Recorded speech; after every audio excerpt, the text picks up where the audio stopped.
Hoje a gente está começando uma série nova de mensagens, né? Nos próximos 10 domingos a gente vai estudar o livro do Apocalipse. Você está visitando a gente hoje, de repente está meio assustado, né? Fica calmo que você vai ver que vai ser legal. Eu, como toda criança que cresceu dentro da igreja, né, de uma igreja protestante na década de 80, eu morria de medo do Apocalipse. Primeiro tinha uns pregadores meio malucos, né, que apareciam de vez em quando tinha umas fitas VHS, né, que o pessoal dava, e aí tinha aqueles caras, umas teorias da conspiração, falava de nova era, nova ordem mundial e tal, e os caras enxergavam 666, enxergavam o diabo em tudo, né. Então a gente já crescia como criança, morrendo de medo de Apocalipse. Aí a gente ficou jovem e veio uma série chamada Deixados para Trás. Alguém assistiu o filme, leu o livro? Né?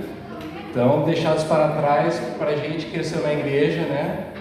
Foi o terrorismo da adolescência nossa, porque a gente morria de medo de Jesus voltar e pegar a gente fazendo alguma coisa errada. E aí a gente ser deixado para trás, né? Então, tudo isso daí foi formando a nossa imaginação. Aí vem os anos 2000, tinha o tal do bug do milênio, lembra disso? Então todo mundo com medo, e aí, não sei se vocês perceberam, mas a quantidade de filmes sérios sobre o fim do mundo que apareceu nessa época, lembra? Era apocalipse de tudo quanto é jeito. Então tinha apocalipse climático, então teve uns filmes tipo 2012, O Dia Depois de Amanhã, lembra disso? Tem uma série mais nova um pouco, né, que fizeram, que é o Expresso da Manhã, mas já era história em quadrinhos na década de 80 já. Aí teve os apocalipses de patógeno, né, de vírus, bactéria, fungo. E aí a gente divide em dois tipos. De pandemia, então lembra filme tipo Contágio, Ensaio sobre a Cegueira, tem o mais novo agora, a série Sweet Tooth, né, que também nessa pegada. E tem um patógeno tipo zumbi, que transforma todo mundo em zumbi. Então The Walking Dead, Guerra Mundial Z, o último agora é o Last of Us, né? Aí temos apocalipses tecnológicos, lembra disso? Exterminador do Futuro, né? Que junta duas coisas horríveis, né? Sky e a Net, né? Skynet vira o fim do mundo, né? Aí você tem o Eu, Robô, Black Mirror, por aí vai.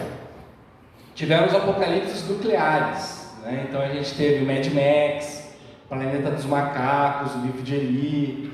Então tudo isso aí, tipo, deu ruim, né? E aí acabou o mundo. Apocalipse alienígena, Independence Day, Guerra dos Mundos, Círculo de Fogo, né? Então, sempre tem muito jeito de morrer, né? E Apocalipse Cósmico, isso daí Impacto Profundo, lembra? Vinha um asteroide, né? Melancolia e o queridinho, né? Que é o Armagedon, que tinha aquela música do Aerosmith e tal, que todo mundo ficava apaixonadinho, né? Então, mas percebe uma coisa? O que é interessante da gente notar é o seguinte. Primeiro, presta atenção nisso, né? A gente olha para todos esses filmes, essas histórias, e o que a gente percebe? O discurso apocalíptico, na virada do ano 2000 mais ou menos, ele sai da boca da igreja e ele vai para a boca da ciência. Perceberam isso? As igrejas pararam de falar, na verdade, né, de volta de Jesus e tal, até porque as igrejas começaram a pregar muito sobre prosperidade. Então o pessoal não queria ir para o céu, o pessoal queria que isso aqui virasse o céu. Então era prosperidade material mesmo, né? E aí o Apocalipse ele muda para a boca da ciência, que começa a ver as mudanças climáticas, né? E o jeito que a gente está levando o mundo, falando, cara, se a gente continuar nessa pegada, vai dar ruim, né? Vai moiar, então melhor a gente mudar o caminho. E aí a segunda coisa é o seguinte, todas essas histórias, e não tem como negar que a gente vai sendo alimentado por elas, elas vão formando o nosso imaginário do que é o fim do mundo. Então assim, independentemente se você é religioso ou não religioso, se você cresceu vendo essas coisas, a tua imaginação ela foi formada de um jeito que Apocalipse, a palavra Apocalipse, ela tem a ver com o quê? Com o fim do mundo, confusão, caos, dor, morte, sofrimento. É o que vai formando a gente. Agora, e se eu disser para vocês o seguinte, que o livro do Apocalipse também fala disso, também fala de fim de mundo, também fala de caos, de sofrimento, mas ele não fala só disso. E se eu disser para vocês que a gente já está vivendo o Apocalipse? Como assim? A primeira coisa que a gente tem que entender quando a gente vai estudar o livro do Apocalipse é o seguinte: Apocalipse é um tipo de linguagem. É um tipo de linguagem. Na verdade, é um estilo literário Apocalipse. Sabia que o Antigo Testamento também tem um livro do Apocalipse? Que é o livro de Daniel? O livro de Daniel é um livro apocalíptico, o estilo dele, escrita é apocalíptica. E o que é essa escrita apocalíptica? É uma escrita que tem muitas imagens, muitos símbolos, como se fosse um teatro, como se fosse um filme mesmo. Ele vai falando, vai soltando um monte de imagem. E aí é como se você mergulhasse no mundo dos sonhos. Imagina que você entrou no... Não é isso, sonho. O sonho você começa a sonhar com uma coisa e de repente aquele negócio já não é aquilo, já mudou a imagem para uma outra coisa, né? Apocalipse é exatamente isso, é como se a gente entrasse com Deus no mundo dos sonhos e de repente a gente descobrisse que tem uma mensagem lá pra gente, né? Apocalipse é isso, essa coisa que mexe com imagens, né? Muitas imagens simbólicas que tentam como objetivo, na verdade, mostrar pra gente um jeito diferente de enxergar a vida. Então ele vai mexer com o nosso imaginário. Tem até uma citação aí que está na liturgia de vocês, eu coloco algumas citações, tá? E aí, se você quiser acompanhar, se você não consegue quando eu leio, né? Leio junto a segunda citação, eu até pulei a primeira. A primeira eu já falei já aqui agora. É um estudioso do livro de Apocalipse que ele fala assim, ó, o livro de Apocalipse apresenta um conjunto de contra-imagens proféticas cristãs. Só deixa eu comentar aqui, por que é contra-imagem? Porque ele vai falar assim, quando João escreve Apocalipse, eles estão no Império Romano. E o contexto do Império Romano, ele era cheio de imagens que mostravam assim, Roma é quem domina, Roma tem o poder. Então tinham procissões, tinha o culto ao imperador, sabe? Tinha os templos, né? Tinha um monte de coisa que mostrava assim, ó, isso aqui é quem manda, é quem tem o poder. Então ele vai falar assim, o Apocalipse oferece contra-imagens cristãs que imprimem em seus leitores uma visão diferente de mundo. Ou seja, como ele se parece quando visto do céu, para onde João é arrebatado no capítulo 4. O poder visual da obra realiza uma espécie de purificação do imaginário cristão, renovando-o com visões alternativas de como o mundo é e será. Então o Apocalipse não fala só do futuro, ele fala de como o mundo é. Quando a gente olha ele na perspectiva de Deus, na perspectiva da eternidade, na perspectiva do céu. Então, por exemplo, Roma parecia ser uma coisa muito poderosa. A gente vai lá no capítulo 18 e João mostra pra gente Roma como se fosse uma prostituta. Uma mulher é uma prostituta. Então ele vai oferecendo essas contra-imagens assim pra gente olhar e falar assim, pô, mas será que é isso mesmo? Será que a vida é desse jeito? Ou seja, quando a gente vai estudar então o livro do Apocalipse, né, o nosso objetivo qual que é? É a gente remoldar a nossa imaginação, a gente purificar a nossa imaginação. Por isso que o título nosso é Apocalipse, purificando a imaginação. E hoje eu quero falar sobre algo que a gente precisa purificar a nossa imaginação, que é o próprio livro do Apocalipse. Então eu quero que a gente purifique a nossa imaginação do próprio livro do Apocalipse. Então vocês têm o texto aí, né? Apocalipse 1, está aí na liturgia de vocês, e depois o 22. A gente não vai ler tudo numa paulada só, porque é bem grande, e eu acho que vai acabar dispersando um pouco, tá bom? Então vamos lá, eu quero falar hoje sobre 3 ilusões, mas eu vou voltar para o texto e a gente vai ler junto, tá? Quero falar sobre 3 ilusões a respeito das quais a nossa imaginação ela tem que ser purificada naquilo que diz respeito ao Apocalipse. A primeira ilusão é o seguinte: a nossa imaginação precisa ser purificada da ilusão de que o livro do Apocalipse é para os outros. O livro do Apocalipse é para os outros, tá? Então olha só, o que eu quero dizer com isso? Quando a gente começa a estudar o Apocalipse, a primeira coisa que aparece é o seguinte: que jeito que você vai interpretar ele? Porque tem basicamente 4 formas da gente interpretar o livro do Apocalipse. A primeira é aquilo que os estudiosos chamam de preterista. Cadê os professores de português? O que é pretérito? Pretérito? Passado. Então quem enxerga o livro do Apocalipse como o pretérito vai falar o seguinte: o livro todo foi escrito e só tem a ver com o século I, com o Império Romano. Praticamente tudo que acontece no livro está descrevendo coisas que aconteceram naquele tempo. Então só o finalzinho lá que fala da Nova Jerusalém, Novo Céu, Nova Terra, que tem a ver com o futuro. O resto é tudo do passado. Tem um segundo jeito de interpretar que é o que a gente chama de historicista. Eles entendem que o livro diz respeito às coisas que acontecem ao longo da história do mundo. Qual que é o problema dessa visão? É que eles tentam encaixar cronologicamente os capítulos com a história do mundo. Então, talvez você já ouviu falar assim, tem, por exemplo, as 7 cartas do Apocalipse. Carta à igreja de Éfeso, ele fala assim, ó, cada uma dessas cartas tem a ver com um período da história. Entendeu? Então, eles tentam sistematizar o livro, né? Isso daí chama dispensacionalismo, tá? Faz você enxergar então cada pedacinho dele como se fosse uma parte da história. O segundo jeito é o futurista, que enxerga tudo como se fosse só no futuro. É a galera do deixados para trás. Então, quando o livro acontecer, né, quando acontecer o Apocalipse, vai ser lá no futuro, e aí vai ser tudo literal também que está escrito lá. E o quarto jeito, que chama idealista, que aí ele é o menos comum só nos meios acadêmicos, que o pessoal entende isso, que eles enxergam tudo como se fosse simbólico. Você fala assim, o Apocalipse está falando da luta do bem contra o mal, da luta de Deus e da igreja contra as forças do inferno e tal, mas é tudo muito simbólico, entendeu? Tudo é ideal, né? Tipo, é tudo no plano, né, abstrato. Qual que é o perigo de todas essas visões? É que elas nunca têm a ver com a gente. Então o preterista vai enxergar que é tudo no passado. O historicista vai falar, não, é só um pedacinho aqui que talvez vai ter a ver com a gente. O futurista é lá no futuro. O idealista, então, nem é desse mundo, né? Então, assim, você sempre vai olhar para o livro como se ele não tivesse nada a ver com a gente. Só que eu acho que a gente pode ler o livro de uma outra forma e perceber ele como endereçado para a gente. Então, como é que a gente tem que ler? Então, perceba o seguinte, vamos lá agora no capítulo 1. A gente vai ler agora o comecinho, o primeiro capítulo. Percebe que ele começa como se fosse uma epístola, como se fosse uma carta, tá? Então, deixa eu voltar aqui no meu texto. João escreve assim, ó. Revelação de Jesus Cristo, a qual Deus lhe deu para mostrar aos seus servos as coisas que em breve devem acontecer, e que ele enviando o seu anjo deu a conhecer ao seu servo João.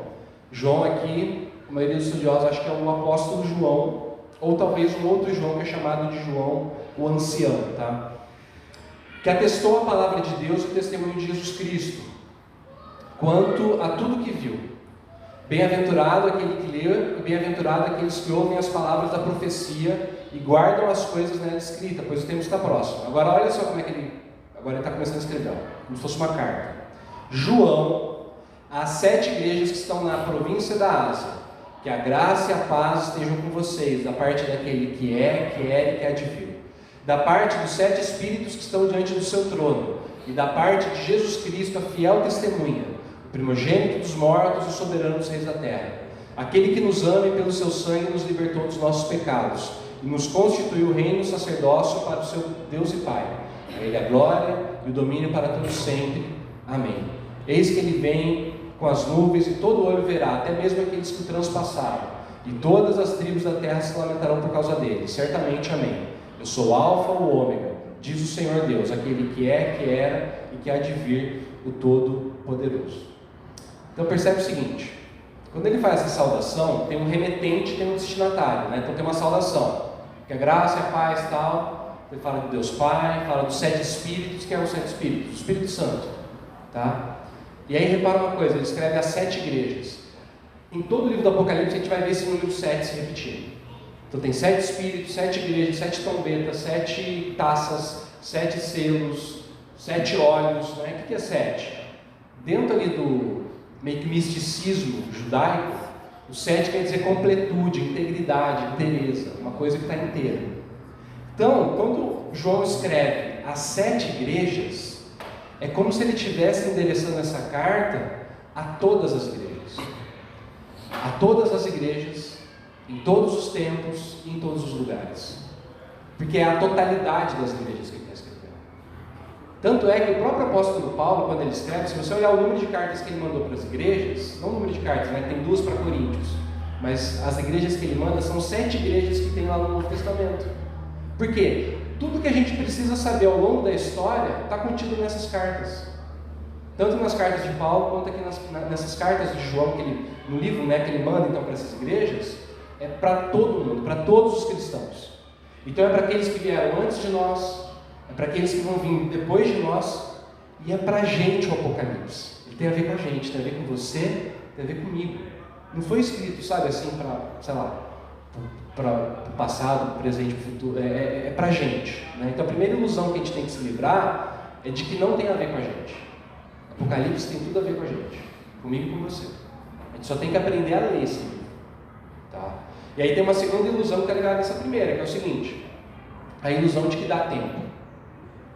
Fala para quem está perto de você assim, ó, não dá tempo. Só para beber uma água aqui.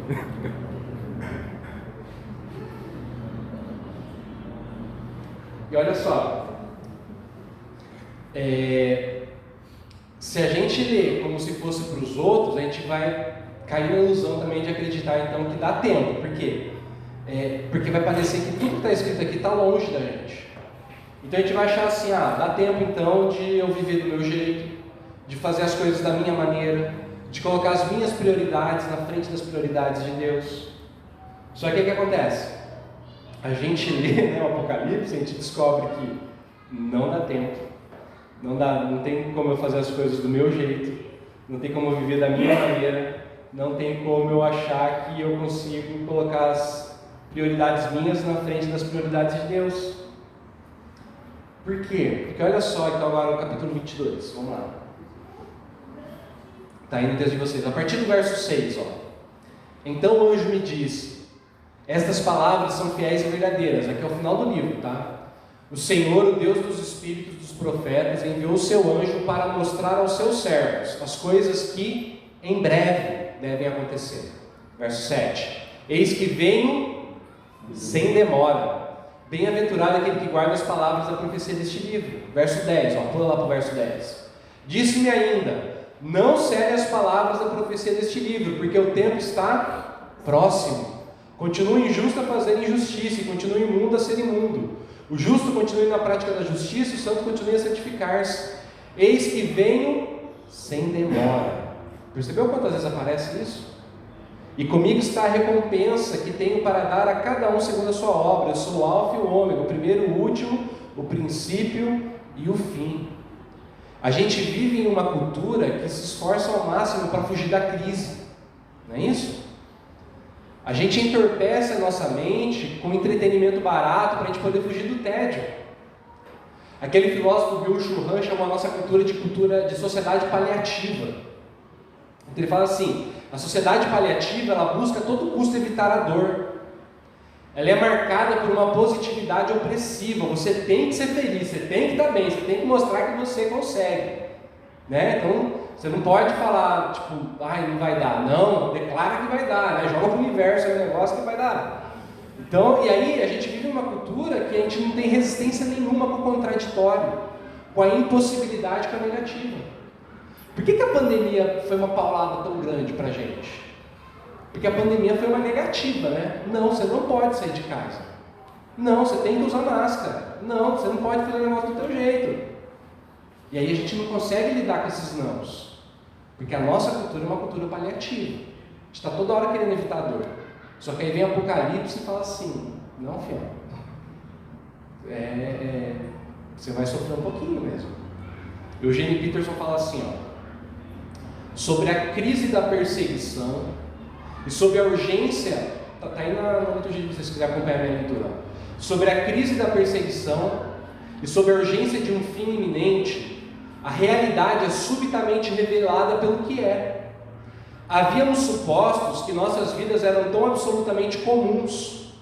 Os hábitos pecaminosos transformam nossa fé em moralismo enfadonho e tédio respeitável. A crise remove, então, o verniz das rotinas diárias e revela os esplendores e terrores do céu e do inferno lado a lado. O Apocalipse é incendiário. Ele secretamente põe fogo na imaginação, que derrete a gordura de uma cultura religião obesa e propõe um amor evangélico transparente, uma esperança evangélica pura, uma fé evangélica purificada. Ou seja, o jeito que você está falando para a gente é o seguinte: a urgência do Apocalipse gera uma espécie de crise que desperta a gente da mornidão dessa religiosidade paliativa. Ele vem sem demora, ele está chegando. Então, se desperta. É por isso que o livro não pode ser selado, como diz ali no verso 10. Não cele o livro. E aí quando você estuda, você vai descobrir que isso daí na verdade está remetendo lá ao livro de Daniel, que é o Apocalipse do Antigo Testamento. Quando Daniel acaba de escrever o livro dele, o anjo fala assim: sele o livro, porque as palavras desse livro é para o tempo futuro. Só que aí vem o Apocalipse de hoje e fala assim: agora não sele o livro, porque está perto, vai acontecer breve. Então, tem uma urgência dentro dele. Venho sem demora. Essa urgência tem que energizar a gente. Para a gente parar de viver do jeito que a gente acha que a gente pode viver, perceber assim, cara, o rei está vindo, né? E aí talvez alguém pode perguntar assim, então você está dizendo que a gente está vivendo nos últimos tempos, né? Jesus está voltando, é isso? Sim, não. Não, porque eu não acho que, tipo, sei lá, saiu lá no jornal, que sei que lá, então isso quer dizer que Jesus está voltando e tal, entendeu? Que esses profetas meio malucos falam. Eu não acho que é isso.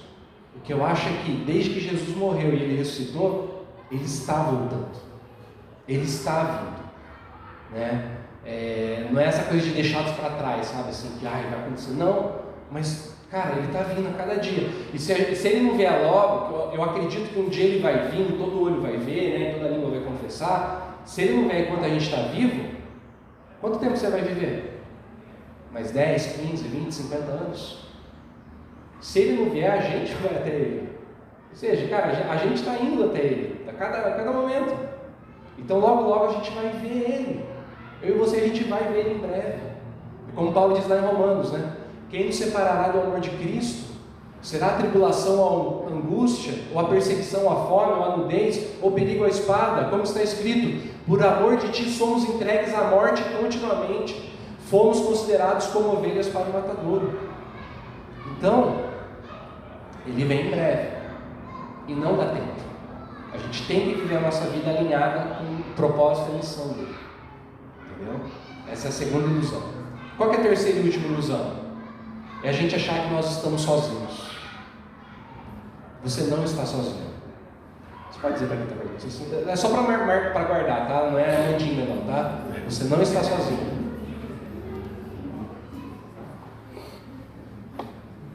Você já se perguntou por que os filmes e séries de Apocalipse fazem tanto sucesso em nossos dias? Acontece que a gente vive numa cultura tão materialista que a gente acredita que a gente está, assim, tudo depende da ciência e a gente está entregue à nossa própria sorte. Tudo depende da boa vontade da deusa do acaso, né? O acaso vai me proteger. Não é isso? Porque se existe um Deus, é o que a cultura diz pra gente, se existe um Deus, ele abandonou a gente. Ele deu corda no mundo e foi embora, cuidar da vida dele. Por exemplo, pensa no Apocalipse Zumbi, que é um dos mais famosos que tem. O Apocalipse Zumbi é uma paródia da doutrina da ressurreição.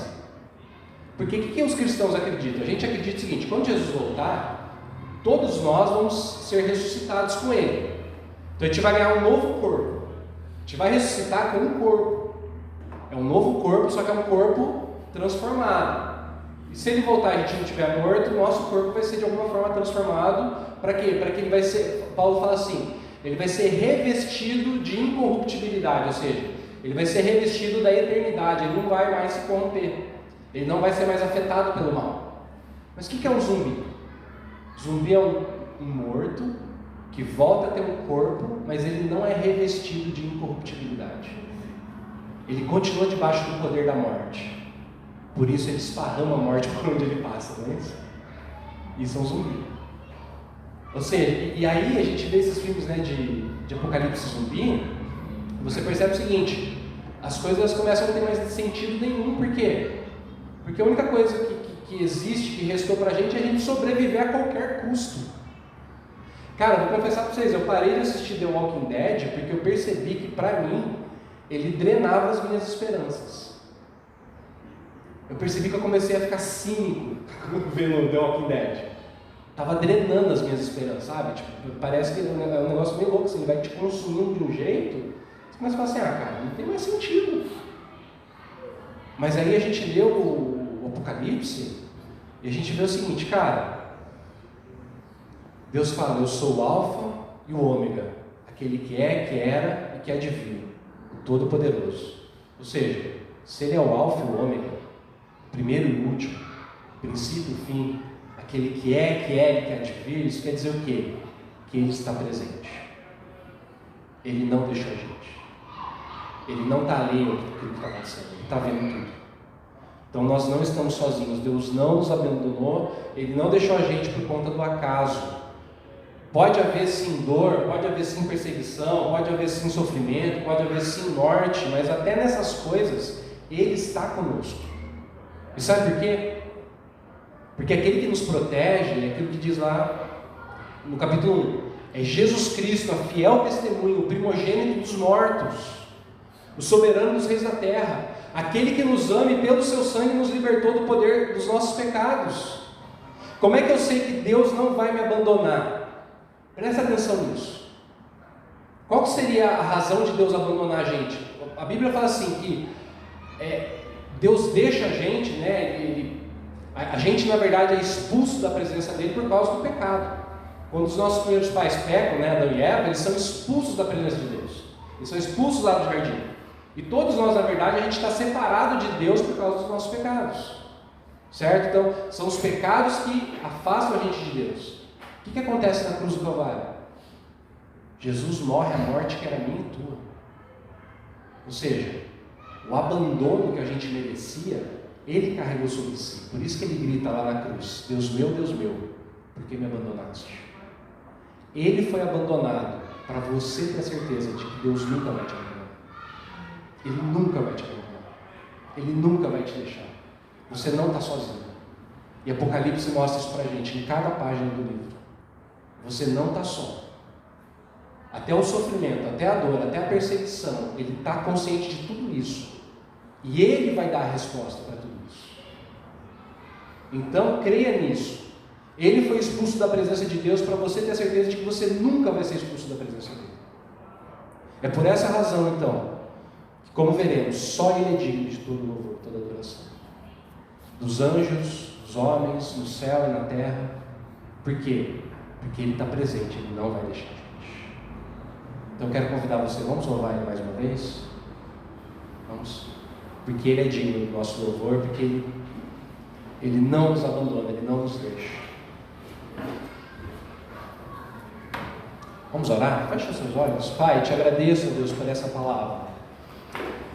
Eu peço a Deus que o Senhor ajude a gente, ó Pai, que cada um que está aqui, ó Deus, a gente firmar um compromisso, meu Pai, nessa manhã, de tentar acompanhar ao máximo, ó Deus, esse estudo, ó Pai, para que o Apocalipse possa de fato purificar a nossa imaginação de todas essas imagens, ó Deus, que a nossa cultura tem criado, ó Pai, que tentam nos afastar do Senhor, ó Deus, que tentam fazer a gente acreditar de que o Senhor nos deixou, que o Senhor não está perto de nós, ó Deus, o Senhor nos abandonou. Ajuda a gente a perceber, ó Pai, que Tu és um Deus presente, que Tu és um Deus que conhece todas as coisas, que Tu és um Deus que é o alfa, o ômega, o princípio e o fim, ó Deus, o Senhor está junto de nós, ó Pai, o Senhor não nos abandonará nunca, ó Deus. Ajuda a gente a confiar nisso, ó Pai, e a viver a partir disso. Obrigado, Pai, por essa palavra, que ela possa abençoar a nossa vida nessa manhã, Deus, e possa nos encher de esperança, Pai, em nome de Jesus.